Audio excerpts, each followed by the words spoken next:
Բարև ձեզ, հարցազրույցի տաղավարում այսօր զրուցելու եմ Կիրո Մանոյանի հետ, Դաշնակցության բյուրոյի քաղաքական հարցերով գրասենյակի ղեկավար, շնորհակալ եմ հրավերս ընդունելու համար, պարոն Մանոյան, այսօր ոգեկոչում ենք հայոց ցեղասպանության 110-րդ տարելիցը եւ ցավալիորեն Հայաստանի Հանրապետության իշխանությունը շարունակում է ըստ էության ուրացման Թուրքիային եւ Ադրբեջանին ամեն կերպ բավարարելու որդեգրած քաղաքականությունը եւ այս առումով հայոց ցեղասպանության միջազգային ճանաչման գործընթացից հրաժարումը առանցքային տեղ է զբաղեցնում այդ որդեգրած թուրքական վեկտորի մեջ ես կխնդրեմ նախ գնահատեք թե այդ քաղաքականությունը ինչի է հանգեցնելու արդյոք այն սպասելիքները որ ունի իշխանությունը կարող են այդ ճանապարհով արդարանալ Նախ պիտի ասել որ այս իշխանությունների քաղաքականությունը իրականում այս անցած 7 տարիների ընթացքում հաճախ է փոխվել եւ տարբեր ժամանակների տարբեր մոդելություններ են ցուցաբերվել հիմա էլ սկսել են ճագերդյալ խաղաղության իբր ճանապարհն է սա բայց իրականում սա միայն նոր հավանական պատերազմի կարող է առաջնորդել, որովհետև ընդհանուր այն մոտեցումը, որ կա, որ մենք եթե խելոք մնանք եւ խելոք մնալը այս դեպքում ընդամենը ցեղասպանության ճանաչման հարց չարծարծելն է, Թուրքիան, Ադրբեջանը մեզ հանգիստ կթողնեն։ Այդպես չէ, որովհետև իրականում Թուրքիան եւ արդեն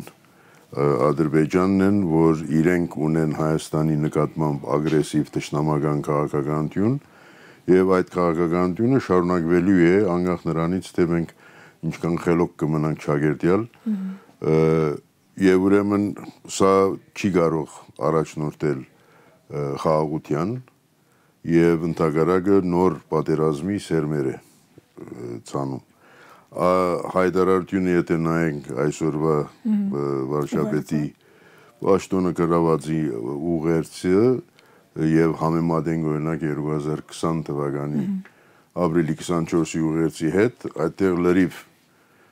լերուցոր տարբերություններ կան եւ սկսած թե ում է ուղված ուղերձը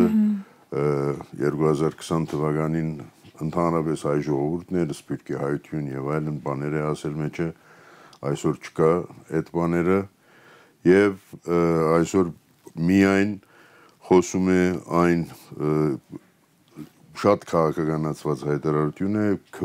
ստացած քվեներից մինչեւ սահմանազատում եւ ուրեմն դա բարձ է որ չի կարող լինել պետական իսկական ռազմավարություն այլ դա քաղաքական ինչ-որ խմբակի քաղաքական կառուցչական աշխատանքի հիմքերն են այսպես ասած եւ այդ բոլորը քանի որ նպատակ չունեն հարցը կարգավորել այլ նպատակ ունեն իրենց իշխանությունը պահել չի կարող ծառայել իսկապես խաղաղության եւ արդարության Պարոն Մանոյան Նիկոլ Փաշինյանը իր խոսնակի միջոցով նաեւ դատապարտել էր ջահերով երթի ընթացքում Թուրքիայի ու Ադրբեջանի դրոշները հայրելու ընդվզման գործողությունը կխնդրեմ նաև գնահատեք սա նա համարել էր դա սադրիչ գործողություն ու փորձել էր ըստ էության անուղղակիորեն գուցե դրանով պայմանավորել կամ փորձել կապել սահմանին հնչող գրակոծները Պիտի ասել որ այնպես չէ որ ամեն մարդ գիսում է այն տեսակետը որ Դրոշը հայրելը ճիշտ քայլ է, ես կարծում եմ ճիշտ քայլ է, որովհետև դա իրականում թշնամու նկատմամբ կրակելու փոխարեն դրոշը հայրելն է, այլընտրանքը կրակելն է, որովհետև եւ ուրեմն դրոշը հայրելը ընդունված ձև է դժգոհությունը արտահայտելու, նույնիսկ կան պետությունների ներսում հենց նույն այդ պետության դրոշը հայրելու կայլեր, երբ որ դժգոհ են, ասենք, թեգուզ իշխանությունից, բայց պետության դրոշն են այրում։ Ես կարծում եմ վարչապետի գրասենյակի այդ հայտարարությունը, որ կարծում եմ պատասխանը եղել է հարցումը վերջն են պատվիրել, որ դե բնական է, դա եւս այն հանձնարարության գործադրությունն է, որ փաստորեն ստանցնել է Փաշինյանը Թուրքիայի եւ Ադրբեջանի առաջ ցույց տալու, որ տեսեք ինչ որ լինում է, ես իմ խոստումները կատարում եմ եւ ուրեմն ստիպված էր իբր նման հայտարարություն անել դատապարտելու։ Ոչ առաջի անգամն է, ոչ էլ վերջինը կլինի, որ այդպիսի արարք կկատարվի, այսինքն թշնամի պետությունների դրոշը կայրվի, ասեցի, որովհետեւ դա ընդհանրակը ընդունված միջոց է դժգոհություն արտահայտելու տարբերակը գրագելն է, իսկ Ադրբեջանը արդեն մեկ ամսից ավելի անընդհատ ամեն օր գրագում է Հայաստանի սահմանին։ Անմանոյան, եւ այս ամբողջ ընթացքում Նիկոլ Փաշինյանի իշխանությունը հատկապես 20 թվականի պատերազմից հետո որևէ կերպ չի արձագանքել Բաքվի ու Անկարայի հայտարարություններին, որոնք հակահայ են, որոնք հավակնությունների մասին են, դե Ալիևի ուլտիմատումների մասին էլ չասենք, բայց տարօրինակ կերպով, գուցե արդեն ոչ զարմանալի փաստ է դա, այս իշխանությունը շատ զգայուն է արձագանքում այն բոլոր իրավիճակներում, երբ հակադրվում է հայ հասարակությունը, քաղաքական այս կամ այն շրջանակները Թուրքիային ու Ադրբեջանին։ Եվ սա կարծես արդեն էլ պատահականություն չենք կարող դիտարկել։ Չէ, բարձր որ պատահականություն չէ, երբ որ հանձնարարու են եղել թշնամիների առաջ կատարել ինչ որ քայլեր, իրենց համար թշնամին իրականում ներսում է, ով որ ներսից իրենց նկատմամբ հագատրություն ունի, տեսակետների տարբերություն ունի,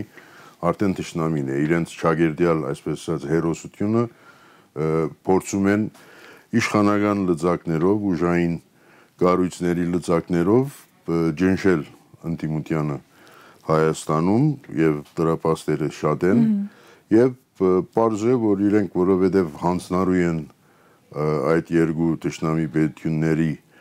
նկատմամբ ինչ որ բաներ անելու, նրանց բոլոր արած ոտնձգությունները անդեսում են։ Եվ այստեղ առանցքում նաև դաշնակցությունն է, որպես ազգային կուսակցություն եւ որպես հիմնական թիրախ։ Փաշինյանը շատ տարբեր մեկնաբանություններ արել է էլի այս 7 տարիների եւ դեռ չեմ ասում 7 տարիներից առաջ որպես խմբակիր իր ասածները այդ բոլորը անում են միաժամանակ, այսինքն թիրախավորում են դաշնակցությանը, միաժամանակ հբարդանալով, որ իրենք ունեն ժողովրդականություն եւ այլն։ Փաստը այն է, որ իրենց ժողովրդականությունը մեծ չափերով նվազել է եւ իրենք դրանից անհանգստանում են բնականաբար եւ իրենք տեսնում են, որ կա մեկ հստակ քաղաքական ուժ, որ նաև քաղաքապարական եւ կազմակերպական հնարավորություններ ունի, լծակներ ունի եւ այդ կազմակերպությանն են հիմնականում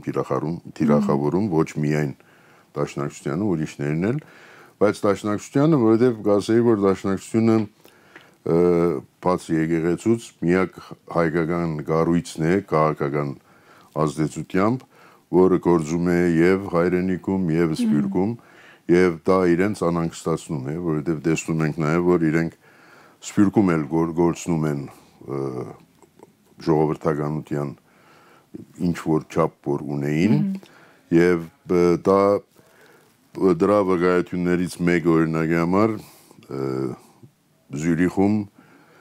Փաշինյանի ունեցած հանդիպումներ սահմանափակ թվով մարդկանց հետ, որոնք իրականում ընտրված էին եւ բոլորը իր քիչ թե շատ համագիր շրջապատներ, բայց նույնիսկ այդ հանդիպումը չհամարձակվեցին իրենք ամբողջությամբ հրապարակել, որովհետեւ ենթադրում եմ այնտեղ եւս դժգոհություններ արտահայտվել են, գնահատություններ եղել են, որոնց ինքը ինչ որ ձևերով փորձեր էր պատասխանել, այդ պատասխանների մի մասը հրապարակեցին, բայց այսինքն չունի ինքը այդ եւ համարձակություն եւ նախ հավանաբար ինքնավստահություն, որ կարողանա դիմակրավել այդ քննադատություններին եւ ուրեմն թիրախավորում է իր եւ իր շրջապատի մարդկանց հայտարարություններով եւ փորձում են արդեն սկսել են դաշնակցականներին դաշնակցականություն սովորացնել մինչդեռ պիտի ասել որ օրինակ հիշելով որ գիտեք 1919-ին դաշնակցական այսինչ ղեկավարը այսինչ բանն ասել հիմա մենք ենք նույնը ասում դուք հագարակ եք նախ այսօր 1919-ի վիճակը չէ 1919-ին Հայաստանի Հանրապետության եւ հատկապես Երևանի փողոցներով 100,000-ավոր որբեր կային որ քաղաքականներ կային որոնք օրական սննդի բագասի պատճառով նույնիսկ մահանում էին այսօր բարեբախտաբար այդ վիճակը չէ Հայաստանում թիվ 1 թիվ 2 հայտարարության տեքստը առնել եւ գարձել որ կարելի է ժամանակի մեջ տանել դնել մեկ այլ ժամանակ եւ ինքնաբերաբար ուրեմն գարտարացվի այդ էլ ճիշտ չէ որովհետեւ շատ կարեւոր է որ ով է ասողը դա այս իշխանությունները իշխանության իրենց գալու օրերին 2018 թվականին կային շատեր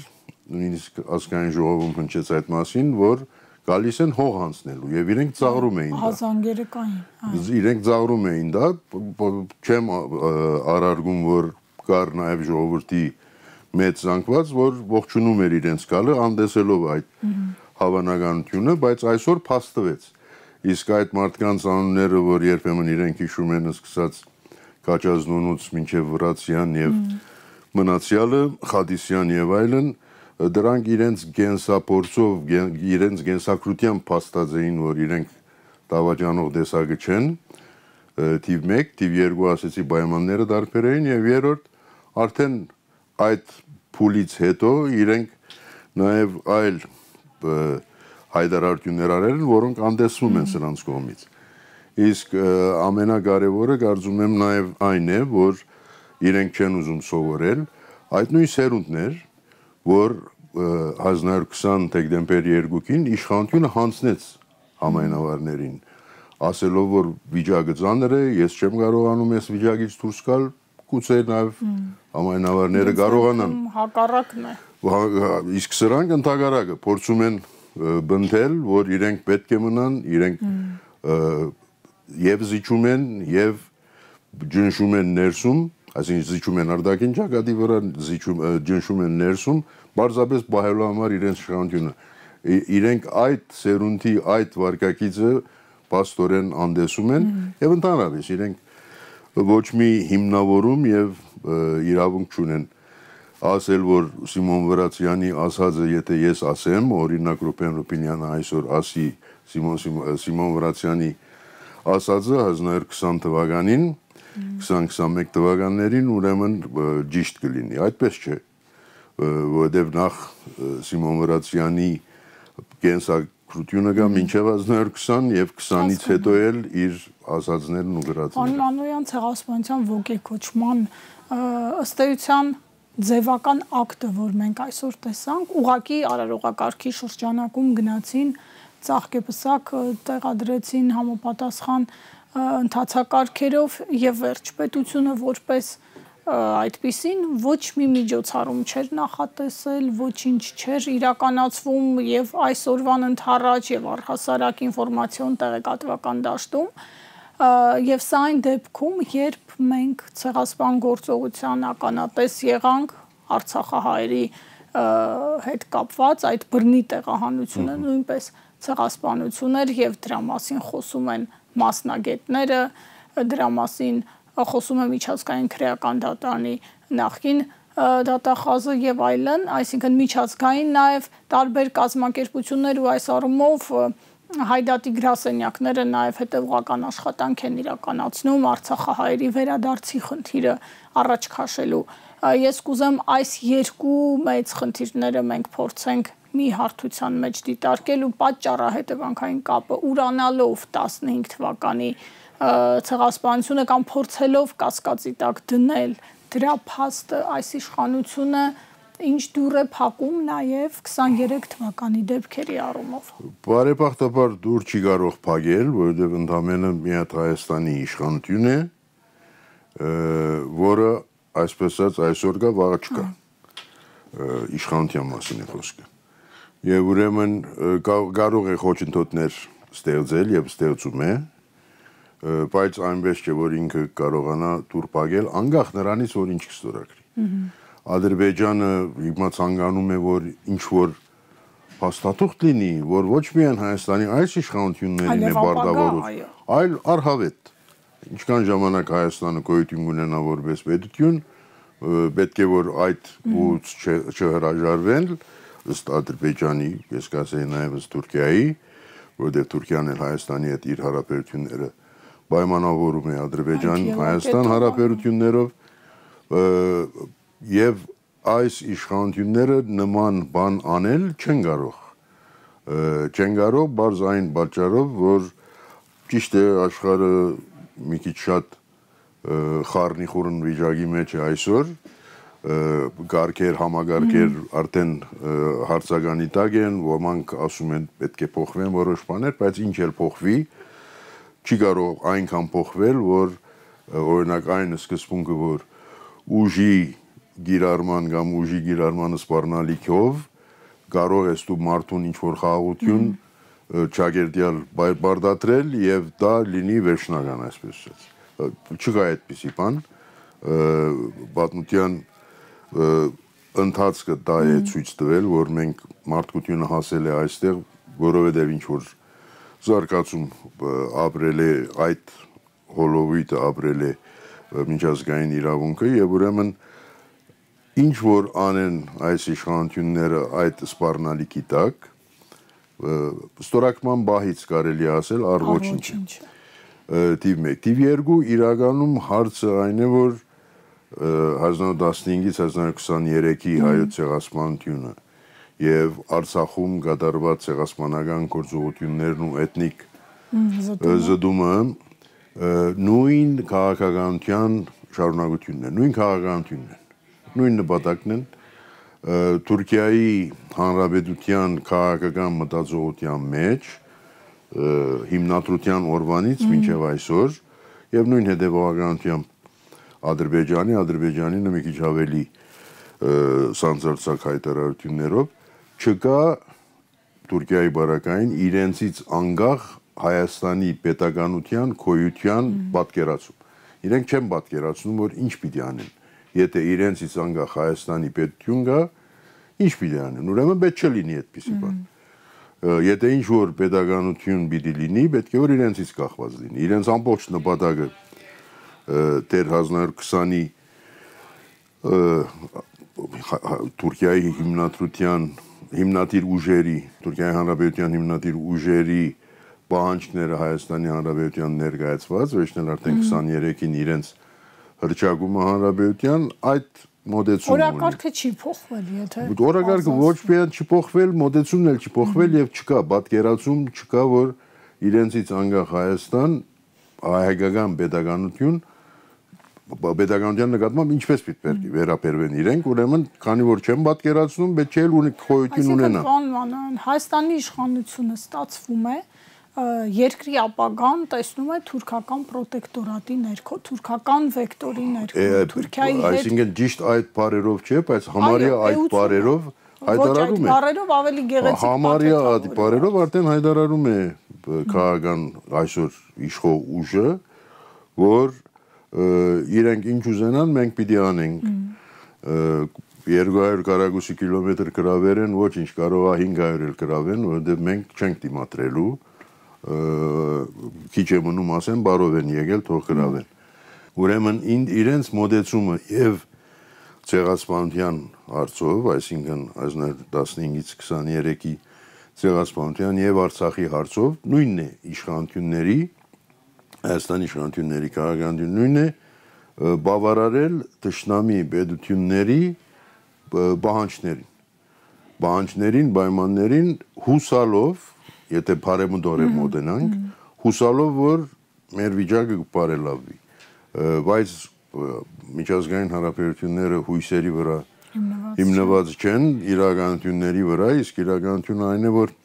եթե դու չես պաշտպանում քո իրավունքները, քո անվտանգությունը, շատերին կարող ես մեղադրել, որ չեկան, չօգնեցին, իրենց բարդավորությունը չկատարեցին, բայց դա կացությունից բան չի փոխում, որովհետև դու պարզապես տանուլ ես տալիս, կորցնում ես։ Եվ ուրեմն անհրաժեշտ է փոխել այդ քաղաքականությունը, իսկ այս քաղաքական ուժը բարձ շատ հստակ առարգայական օբյեկտիվ պայմաններով ցանկության դեպքում էլ չի կարող ինքը լինի այդ դերակատարը, որովհետև պատերազմը պարտված կողմն է, պարտված կողմն է, այսինքն միջազգային հարաբերությունները շատ բարդություններ ունի, բայց նաև շատ բարձ բաներ ունի, փողոցում երկու տղա կկրվի, մեկը կպարտվի, մեկը կախտի, այդ բարդվողը չի կարող մատը թափ տալով դիմացինի դեմ խոսել, այդ բարդվողի փոքր եղբայրը թեկուզ կարող է գալ մատը թափ տալով խոսել, եթե ինքը չէր բարդվողը, բայց այս մարդիկ այդ չեն հասկանում, ես դրա համար նաև նշեցի առաջի հանրապետության փորձով, որ երբ որ գսկաս, որ արդեն թողնում հեռանում, պիտի հեռանաս, եւ այդ հեռացումը թանկ արժեց դաշնակցության համար 70 տարի գազագերբականորեն համարյա 70 տարի գազագերբականորեն կտրված էր հողից, բայց ի վերջո այդ գաղափարները մնացին։ Հիմա այս իշխանությունները, որովհետև իրենց նպատակը ընդհանրապես իշխանությունը բահելն է, վախենալով, որ ինչ կարող է լինի իրենց հետ, եթե հանգարց իրենք իշխանություն չի լինեն, պաստորեն պատրաստ են ամեն ինչի, ամեն ինչի, որովհետև կարելի է համոզել, որ ինչ տարբերություն հիմա 29,000, չգիտեմ, քանի 100 է, չնե 28,900 է, իրենց համար ինչ տարբերություն, այսինքն էլի կլինեն սարերի կակատներ, որտեղ գնալը անիմաստ է։ Անմանուան, այս առումով իշխանության համար իշխանության մնալու այսպես ասած փրկողակը միակ բանը, որ նա կարող է ցույց տալ հայ հասարակությանը, դա այսպես կոչված խաղաղության պայմանագիրն է Ադրբեջանի հետ, որը Բաքուն համառորեն չի ստորագրում, չնայած այս իշխանությունը ուղղակի բաց ձեռքերի քաղաքականությամբ զիջում է ու հայտարարում է, որ պատրաստ է զիջել ամեն ինչ, սկսած Մինսկի խումբը լուծարելուց մինչև սահմանադրական հանրաքվե եւ ուղղակի Նիկոլ Փաշինյանը ուղիղ հայտարարեց, որ անկախության հռչակագիրը իր պատկերացմամբ նոր սահմանադրության մեջ տեղ ունենալ չի կարող։ Դուք ինչ եք կարծում, ի վերջո Նիկոլ Փաշինյանին հաջողվելու է այդ օրակարգով կրկին մանիպուլացնել մեր հասարակությանը, որքան էլ մենք հասկանանք, որ իհարկե դրանք գեղեցիկ խոստումներ են, բայց նաև հասարակությունը 20 թվականից այս կողմ անցնող 5 տարիներին արդեն գետնի վրա տեսել է, թե այդ խոստումների իրականությունը ինչպիսին է։ Ինք կարծում եմ հաջողում է եւ շարունակի հաջողել մանիպուլացնել ժողովրդի հետս հետե փոքրացող մեկ զանգվածի հատվածի մոտ այս մոդեցումները, բայց մեծանում է թիվը ժողովրդի այն հատվածի, որ արդեն չի հավատում այս իշխանությունների ասածներին։ Իսկ այդ մանիպուլացիայում Փաշինյանին հաստատ կօգնի Ադրբեջանն ու Թուրքիան։ Ինչպես։ Իհարկին ինչ որ թուղթ ստորագրելով, որ հա տեսեք, որ մի բան ցույց տա։ Որովհետև իրենց մտահոգությունը նաև այն է, որ իրենք հասկանում են, որ չեմ դեր քանի հազար տարին մեկ կարողա մենք հայերս նման մարդ ունենանք իշխանության գլուխ, ուրեմն կարճ է շատ այսպես ասած բադուհանի բաց լինելու ժամանակահատվածը, իրենք ուզում են օգտվել այդ կարճ ժամանակից, մեկ կողմից ջնշում են, որ առավելագույնը ստանան այս իշխանություններից, մյուս կողմից չեն ուզում այնքան վատ լինի այս իշխանությունների վրա իրենց ջնշումը, որ ժողովուրդը ընդվզի եւ սրանք այլևս չմնան իշխանության։ Ուրեմն բահելու համար իշխանության գլուխ կգնա նաեւ այդ կայլին, ես կարծում եմ, հենց Ադրբեջանը առանց որևէ բան իրական հանցն առնելու, բարձրապես ինչ որ բادرվակ արիտ տալու Փաշինյանին, որովհետեւ մանիպուլացնի այդ փաստը ճագերտյալ փաստի ես գասեի եւ ժողովրդին ներկայացնում որ տեսեք մենք հասանք արդեն, այսինքն տեսնում ենք այդ ինչպես ինքը անում է դա նույն գիրանձում, այսպես գոչված սահմանազատումից հետո ամենախաղաղ ամենաբահով դերն է Հայաստանի սահմաններում, ինքը 100-ավոր տիկնազորով գնացել է այնտեղ, լրատվամիջոցներին արգելվում է այցելել այդտեղ իր բացակայությանը, այսինքն ինքը շարունակելու է Ադրբեջանն էլ եւ Թուրքիան դեսնելով, որ կարող է նաեւ իրենց այդ անընդհատ ագրեսիվ բանջկոտությունը վնաս հասցնել այս իշխանություններին, կարող է ինչ-որտեղ ձևականորեն միայն հայտարարեն, որ ինչ-որ քայլեր են ձեռնարկում, կարող է չանեն, որովհետև Ալիևի ախորժակն էլ այսպես ասած ուտելով է բացվել եւ ուրեմն քանի ստանում է անընդհատ ավելին է բանջում եւ չի հասկանում, որ որտեղ պետք է որ կանգ առնի։ Այստեղ երկուսը մեկը մյուսին են այսպես ասած սնում եւ կարեւոր է որ մեր ժողովուրդը հասկանա, որ այս իշխանությունների այլընտրանքը ով է լինի եւ ազգային եւ այլ իմաստներով սրանցից ված չի կարող լինել։ Եվ ուրեմն պետք է որ այդտեն այն ժողովուրդը իր ընտրությունը կատարի։ Ես չեմ սիրում մեղադրել մեր ժողովրդին, երբ որ մեղադրում են, որ անդարբեր է եւ այլն, ես չեմ կարծում մեր ժողովուրդը անդարբեր է, բայց ուզում է տեսնել այլընտրանք, բայց ժողովուրդը այդ այլընտրանքը պիտի հասկանա, որ երկնքից չի իջնելու, իր մեջից է գալու։ Ուրեմն ինքը թող ակտիվանա։ Ինքը ժողովուրդը պիտի ակտիվանա։ Մի կարևոր հանգամանք էլ կա, երբ այլընտրանքի մասին ենք խոսում, այս իշխանությունը եւ իշխանամերձ սատելիտները փորձում են այդ այլընտրանքը ներկայացնել պատերազմով, այսինքն եթե չլինի ՔՊ-ն ու Փաշինյանը, կլինի պատերազմ։ Սա եւս մի շատ մեծ մանիպուլյացիա է, որով փորձում է իշխանությունը մշտական վախի մթնոլորտում պահել հայ հասարակությանը։ Դա մեկ մոդեցումն է, որ միայն մենք խաղաղություն բերենք, ուրիշով լինի պատերազմ, որ սուտ է, չասելու համար միայն սխալ, սուտ է, որովհետև ընդհակառակ իրենց այս բաղված, նայած ինչ է պատերազմը, իրենք ասում էր, չէ, 2044-ի առաջին օրերին ասում էր ինչ է լինի արդյունքը, մենք հաղթած ենք։ Այո, պարտված չենք։ Հա, ուրեմն 200 քառակուսի, եթե ես գասեի 200-ից ավել է իրականում, որովհետև ճանապարհը, որ մինչև Կաբան ճանապարհը, որ հանցնել են, Գորիս Կաբան ճանապարհը, որ հանցնել են, դա անդեսում են իրենք իրականում, որ դա էլ է կերապված իրականում։ Բայց ամեն դեպքում 200 իրենց ասած 200 քառակուսի կիլոմետր գրավված է, դա պատերազմ չէ, անընդհատ սահմանին գրավում են, դա պատերազմ չէ, ինչ պետք է թանկերով կան Երևան հանցնեն, որ պատերազմ լինի, սա էլ պատերազմ է։ Եվ ուրեմն թիվ 1, այսինքն դա սուտ է, իրենք են, որ կարող է պատերազմ բերեն, երկրորդ այն, որ մոդեցումը, որ փորձում են ներկայացնել ժողովրդին, ով է լիներ նույնը պիտաներ, չէ, այդպես չէ։ Դա էլ է մեծ մանիպուլյացիա։ Հատկապես 2020-ից հետո, 2000 մինչև 20 ով ինչ արել է դեր իր երթին, պետք է որ հրապարակեն դա գավին, չէ։ Դե համառորեն չեն հրապարակում,